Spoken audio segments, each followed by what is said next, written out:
Hey everyone, Sage Damon here. Go on and sit down as another stranger on the internet tells you about games you should definitely play. Someone here may be expected while some may throw you off. As always, leave a like and subscribe, that's the best way to support me, and sharing my videos also helps. And if there are any games that you would personally recommend, feel free to drop those in the comments below.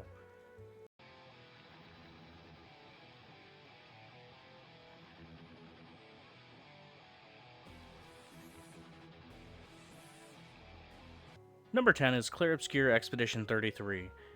The turn-based indie RPG that took the world by storm with its striking visuals, god-tier music, a voice cast that brought life to its amazing characters, and a well-thought-out story that kept players engaged the entire way through. This game had brought turn-based combat back into the spotlight in a world of action-based games and first-person shooters taking up most of what gamers are currently talking about. Clear Obscure sets everyone on a journey that begins with the dreaded timer on their lives being a constant thought in their heads of the residents of a distorted version of a French-inspired city.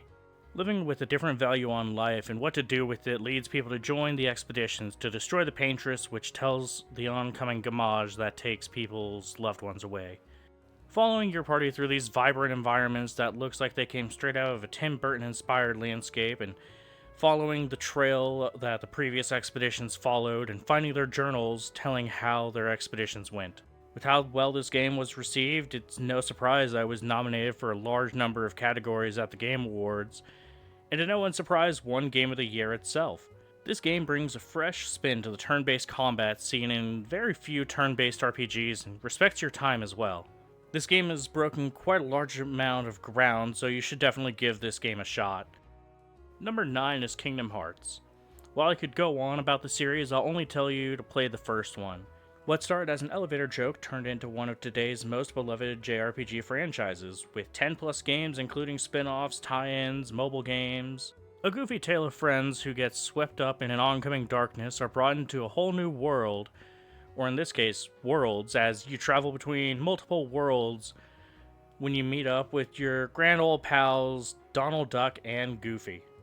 Traveling through these Disney worlds, we essentially go through versions of these Disney movies with slight differences, bringing in the Square Enix side of things, connecting to the overarching story, in these games being darkness and the gathering of the different princesses, as well as searching for your good friends Riku and Kairi, who were also dragged into this darkness.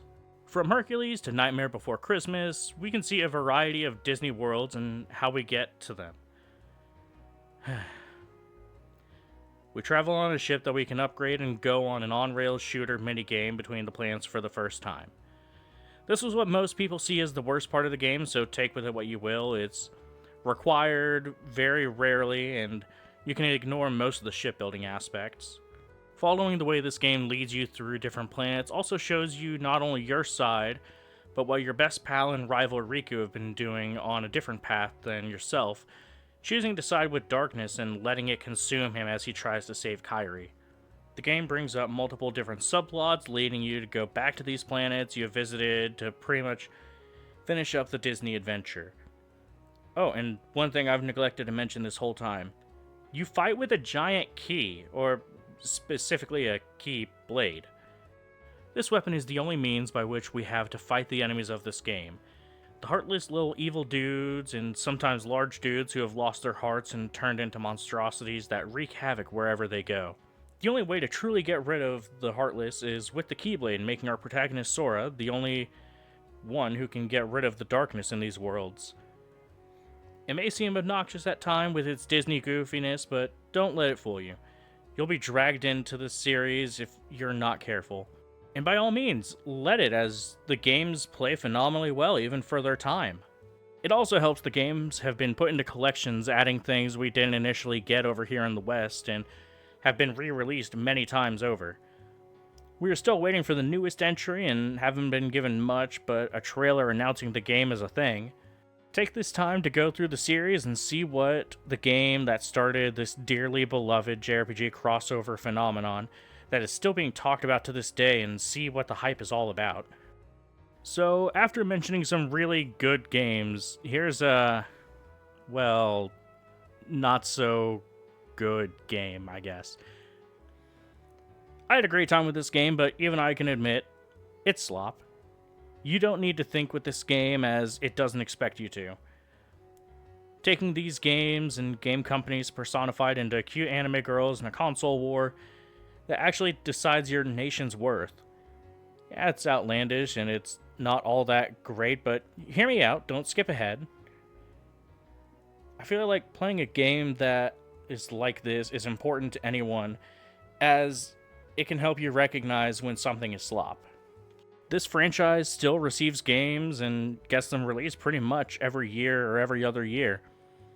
While I can recognize that this game and its franchise are not good, I can still appreciate it as a palate cleanser.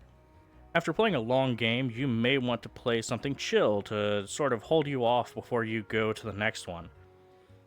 This franchise is perfect for that, as you don't really need to pay attention at all times. The combat is nice, the music's good, and it's also really short. You can call this a guilty pleasure one if you want, but I feel it's an important type of game to play just to recognize slop. Final Fantasy is the cornerstone of the JRPG world, and when you talk about JRPGs, you'll eventually get onto the topic of Square Enix.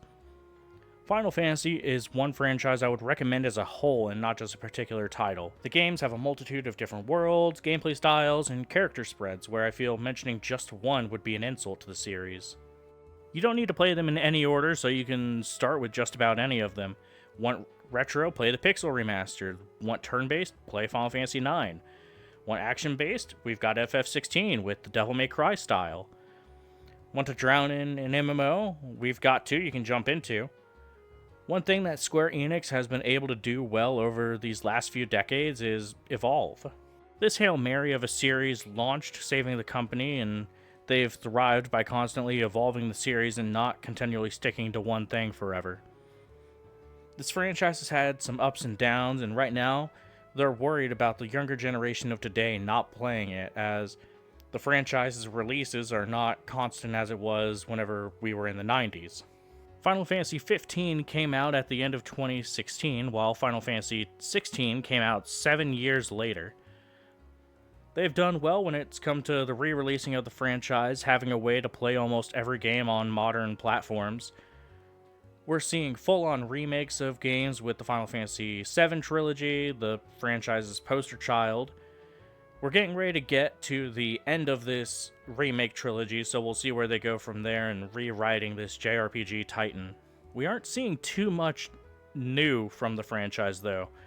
Personally, I would like them to get back to working on new Final Fantasy titles, but as things are with the productions of the series and how much goes into it, we really can't blame them, because games are just bigger than they were before. We could see less from Square as far as quantity and more in cases of quality, as the company has had backlash for titles people who weren't super interested in, leaving bad taste in the mouths of gamers when the resources that went into these projects could have gone to something different. However, with the games this series has, I believe everyone should have at least one Final Fantasy under their belt. Atlus has become a mainstay name in the JRPG sphere with their Shin Megami Tensei and Persona series. With Persona becoming one of the most popular JRPG franchises, there's a lot of places that you could start the game series at. I believe that Persona 5 Royal would be the best entry point. Persona 5 Royal is a sort of definitive edition of the initial version that came out in 2016. It was a part of re-releases that Atlus would release after their games come out. We have seen this within the Persona series, with Persona 3 and FES, Persona 4 and Golden, Persona 5 and Royal, as well as non-Persona titles now, like Shin Megami Tensei 5 and Vengeance. This title specifically holds a spot in my heart for how well the characters tell the story of the game and how it holds to its themes of rebellion. Starting off as our protagonist, he's sent to a cafe where he's sent for probation as he was wrongfully accused of assaulting someone. With this, he is seen as a delinquent and a danger to society, and no real way to defend himself until he gets caught up in the cognition palace of their volleyball coach, a former Olympic athlete turned assaulter who has made the school his own castle where he is the king. This desire turns into a cognition that our protagonist and another delinquent character stumble upon and awaken the powers of their personas. Creatures that can be summoned that are manifestations of the character and their struggles. Usually, these are mythological creatures, deities, or historical figures like Captain Kidd, Odin, or Jack Frost. These are your main ways of fighting in these games. It's your typical hit the weakness and win the video game type of game, but if you use the fusion system enough, you can break this game to its limits. It's celebrating its 30-year anniversary right now for the series, and we are patiently waiting for Atlas to announce something that will wow us. Personally, I'm not patiently waiting. I want them to announce it now. The game usually takes a hot minute to beat on your first playthrough, but it's well worth it. Save often, keep in mind that there are multiple endings depending on who you interact with and what you say at certain points, as well as working on people's social links, a system meant to show how well you have bonded with certain characters. So keep in mind that you may want to learn about who it is you need to interact with for certain endings. If you do go for the true ending, which doesn't take much out of the way content-wise, you are in for a blast. Fire Emblem Awakening holds a strange place for me, where I really enjoyed the game, but I can't say I've done too much with it. Its characters are some of the best in the series and have a good amount of the comedic snarkiness to them. The story has some amazing build-ups that kept me playing. I remember getting the demo on my 3DS and playing it way back when. Whenever I'm driving past a certain area in my town, I always think back to playing it in the car. So I guess I do have some nostalgia glasses put on for this. This game may not make you the most overpowered as we are seeing nowadays, but it has the heart of the Fire Emblem series, and I feel like it's been losing a certain something that it needs. This title in the series was going to be the last shot of the series, as if Awakening didn't do well, the series was done for. The game's story isn't really out there, being a standard evil dude doing evil things, leading to beating a dragon at the end. This strategy game brings all the flavors that Fire Emblem has used to make itself known and revered. One thing you will hear is the characters and the kids of the series. Well, the characters are top-notch with some great interactions with the support mechanic, which is very similar to the social links in Persona. When characters do stuff near each other on the battlefield, they gain support points. When it gets high enough, you can enter a small cutscene with them. This usually leads to extra lore and secrets a character may hold. When two characters of opposing gender get to S rank, that is the romance rank, and you will get an extra level you can play where there's a time-traveling kid of yours who gets the ability of their parents, leading to some busted combos. I personally never used this mechanic as I thought it would take away from the story of the game itself. On my next playthrough, I'll give it a try and see what all the fuss is over the next generation system. Oh yeah, you all should definitely play this game for reasons. Well, the most recognized franchise and the highest grossing in the world has done well for itself. It has many mainline titles and many spin-off titles. The one I'm going to recommend is Pokemon XD Gale of Darkness. This was a special title as it took place in a region you never get to really go to in any of the mainline games. The Ore region, a region that was based off of Phoenix, Arizona. This region, like others, are home to some of the darkest themes Pokemon has brought to the table. Unlike the mainline games, the Pokemon you encounter here that you catch aren't normal. Outside of a few areas you can get wild Pokemon, you mainly steal them. That's right, you heard me. You steal Pokemon in this game, but these aren't ordinary Pokemon, as these Pokemon have had their hearts forcibly closed and have turned into aggressive versions of themselves called Shadow Pokemon. Our goal is to catch the Shadow Pokemon and purify them. I know this may seem a little off for Pokemon, but the story in this game holds up to this day. You can also play it on the Switch 2 via the Nintendo Switch Online Classics. This title also is the only time that you get to see certain Pokemon, like Shadow Lugia, the only way that you could get Lugia at this point in the GBA generations. And it was a sort of sneak peek into the Sinnoh region as it showcased Bonsly and Munchlax. Another thing this game does, which is something I wish I would see in newer titles more, double battles, which are the main way for battling, leading to some funny combos. Also, your starter is an Eevee, which you can flavor your battling style in your playthrough however you want with the evolutions that you can pick between. This game has a lot of side content you can go through, so if you pick this game up, you won't be bored for long. The game has a lot of side content as well, so I recommend you all pick this game up, preferably on the Nintendo Switch 2, because a copy can set you back about $160 now. Metaphor ReFantazio came out, and I knew I was going to be all over it at some point. It was around that time that I had started streaming more, and it was the first real game I streamed my whole playthrough of, and you can find that here on the channel. Fun fact, my ass didn't know that for the longest time I was muted, so for the first while, I just wasn't being heard. I really enjoyed the way that it took the regular Atlas formula and expanded upon it, having social links that actually felt like there was more to it. Most of the characters stood out to me, and their social links, they made much more progression than in those like the Persona games did for their characters. I feel like having it set in a fantasy setting really helps for its case. Also, the main villain and a bunch of the side villains were top-notch too. What else can I rant about for the love of this game? Oh, the music. The music in the game gave so much life to the world of Metaphor. The enemies being humans and the tribal discrimination among the masses for many reasons like religion and history and other beef between tribes as well as trying to make things better. Man, this game was great. Its battle system was done well, using a similar system to their prior games, taking the press turn system and the extra turns from Persona and Shin Megami Tensei, as well as adding the archetype system where you can sort of change between different types of archetypes. Know an enemy is weak to Pierce? Change to Sniper. Know that they have elemental weaknesses? Change to the Wizard.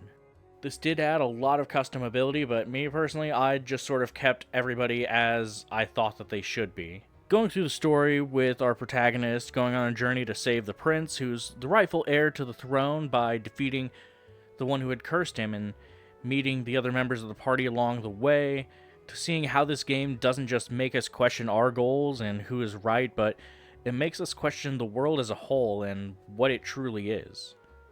Traveling through this world using the land runners was fascinating as well, with how vibrant and different each region is from each other, and seeing how deep of a history this world has when we stop by to take the pictures made for each area that distracts the party. Basically, this game takes a lot that Atlas has done thus far and shows that they're more than just Persona, so yeah, just play this game already.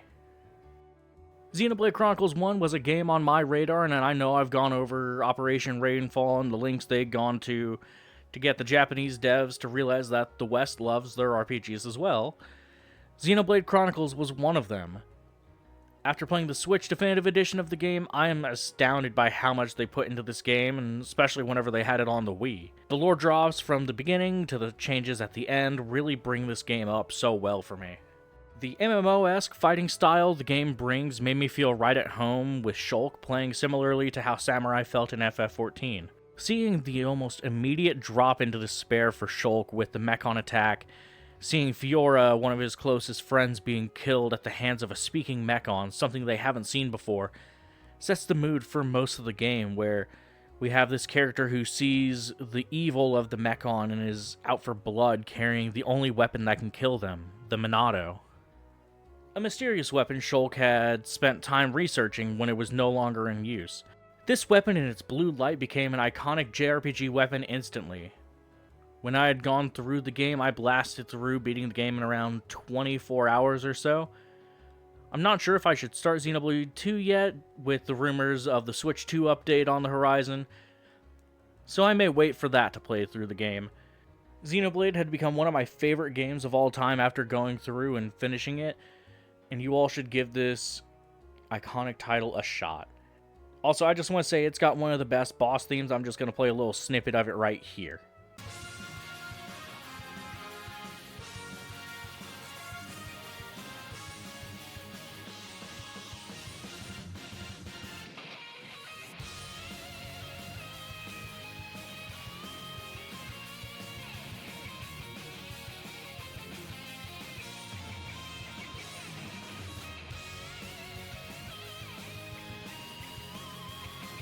Okay, here's the last bit of cheating, but I'm putting the whole series as this entry.